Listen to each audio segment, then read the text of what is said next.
નમસ્તે, હું ડૉક્ટર ધારા લાખાણી ડાયટ યોગા અને આયુર્વેદા ચેનલમાં તમારું સ્વાગત કરું છું. આજે હું તમારી સાથે વાત કરીશ કુકિંગ યુટેન્સિલ જમવાનું બનાવવાના વાસણ વિશે. જમવાનું બનાવવા માટે કયા પ્રકારના વાસણનો ઉપયોગ કરવો, નોનસ્ટિકના વાસણનો ઉપયોગ કરવો કે નહીં, તાંબા અને પિત્તળમાંથી કયા વાસણ સારા છે, સ્ટીલના વાસણ શું જોઈને ખરીદવા, તાંબા, પિત્તળ અને કાચા લોઢાના વાસણમાં શું ના બનાવવું જોઈએ. કેટલાક વાસણોનો ઉપયોગ હેલ્થ માટે સારો હોય છે, કેટલાક વાસણો હેલ્થ માટે સારા નથી હોતા. એલ્યુમિનિયમ એક થાઇરોટોક્સિક ધાતુ છે. જો એમાં જમવાનું બનાવવામાં આવે તો યકૃત, લીવરની બીમારી, કબજિયાત, પેરાલિસિસ અને માનસિક બીમારી થઈ શકે છે. ગ્રેનાઇટના વાસણ ટેટ્રાફ્લોરોએથિલિન નામના હાનિકારક પદાર્થથી લીપાયેલા હોય છે. એમાં જમવાનું બનાવવું યોગ્ય નથી.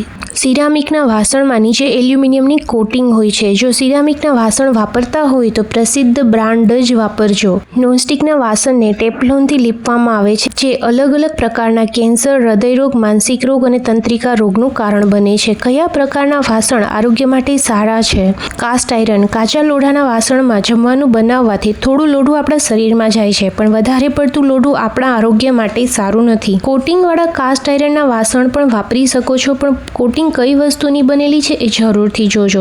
લોઢાના વાસણમાં લસણ, કેપ્સિકમ, માછલી, ચીઝ, ઈંડા અને ખાટી વસ્તુ ના બનાવવી. સ્ટીલના વાસણમાં મોટાભાગની વસ્તુ પકાવી શકો છો, જે 60-70% પોષક તત્વોને જાળવી રાખે છે. ક્રોમિયમ અને નિકલની સાથે પોલિશ કરેલા સ્ટીલના વાસણો આરોગ્ય માટે સારા નથી. સ્ટીલના વાસણ લેતા પહેલા એનું ગ્રેડ જરૂરથી જોજો. 18x8 કે 18x10 જે 304 ગ્રેડના નામથી પણ જાણીતો છે.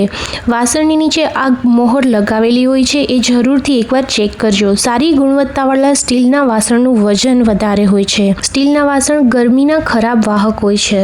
એલ્યુમિનિયમ કે તાંબાના તળિયાવાળા જ સ્ટીલના વાસણ ખરીદજો. સારી કંપનીના સ્ટીલના વાસણ ચૂઝ કરો, જેમ કે મેડ ઇન કુકવેર સેટ, કેફલોન classic stainless steel cookware set, cook and home stainless steel cookware. જ્યારે સ્ટીલના વાસણમાં જમવાનું બનાવો તો મીડિયમ આંચ પર પકાવજો, જેનાથી વાસણમાં ચોટી નહીં જાય. ગરમ વાસણને પાણીમાં પલાળતા પહેલા ઠંડા થવા દો. ઠંડા વાસણને સાબુના ગરમ પાણીથી સાફ કરો. સાફ કરતા પહેલા ચોટેલો ખોરાક કાઢી નાખો અને એને વિનેગર અને પાણીથી ધોઈ દો. વાસણને કલાકો સુધી ના પલાળો. સ્ટીલના વાસણમાં ખાટી વસ્તુ ના નાખો અને રસોઈ બનાવીને વાસણમાંથી કાઢી નાખો. ખસીને સ્ટીલના વાસણ સાફ ના કરવા. બ્રાસના વાસણ. પિત્તળના વાસણ પોષણ સામગ્રીનો 90% ભાગ જાળવી રાખે છે. પિત્તળના વાસણ ધોતી વખતે વધુ પડતી કાળજી જરૂરી છે. પિત્તળના વાસણમાં મીઠું કે ખાટી વસ્તુ સાથે પ્રતિક્રિયા કરે છે. પિત્તળના વાસણને કલાઈ કે ટીનનું કોટિંગ કરવું. સમય સાથે પિત્તળના વાસણ લીલા થઈ જાય છે, કેમ કે તે ઓક્સિજન સાથે પ્રતિક્રિયા કરે છે, માટે સાફ રાખવા.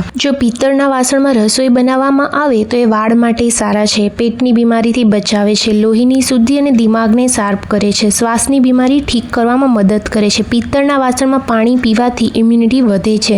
કાંસાના વાસણો 97% પોષક તત્વો જાળવી રાખે છે, પણ એમાં ટીન કે નિકલને વાસણમાં ઉમેરેલા છે કે નહીં એ ખબર હોવી જોઈએ, કેમ કે એ આરોગ્ય માટે સારા નથી. ટમેટા અને ખાટી વસ્તુ કાંસાના વાસણમાં ના રાખવી. જો કોટિંગ નીકળી ગઈ હોય તો ઠીક કરાવીને જ ઉપયોગ કરજો. પિત્તળ અને કાંસામાંથી હંમેશા પિત્તળના વાસણો વાપરવા, કેમ કે કાંસાના વાસણમાં ટીનની લાઇનિંગ હોય છે. કાંસુ તાંબા અને સીસાની મિશ્ર ધાતુ છે. લેડ શરીર માટે હાનિકારક છે, કેમ કે તે ચેતાતંતુને બ્રેકડાઉન કરે છે. કાચના વાસણ પોષક તત્વો ઓછા નથી કરતા અને એમાં હાનિકારક તત્વો પણ નથી છોડતા. સારી કંપનીના કાચના વાસણ જેમ કે ડ્યુરાલેક્સ અને એન્કર હોકિંગમાં જમવાનું બનાવવું સારું છે. માટીના વાસણમાં જમવાનું બનાવવું સૌથી સારું છે, કેમ કે એમાં પોષક તત્વોનું નુકસાન થતું નથી. જમવાના ટેસ્ટ અને ખુશ્બુને જાળવી રાખે છે. માટીના વાસણમાં જમવાનું સૌથી ઓછા તેલમાં બને છે. માટીના વાસણમાં બનેલું જમવાનું આરોગ્ય માટે સૌથી સારું છે, માટે બની શકે તો માટીના વાસણો વાપરજો.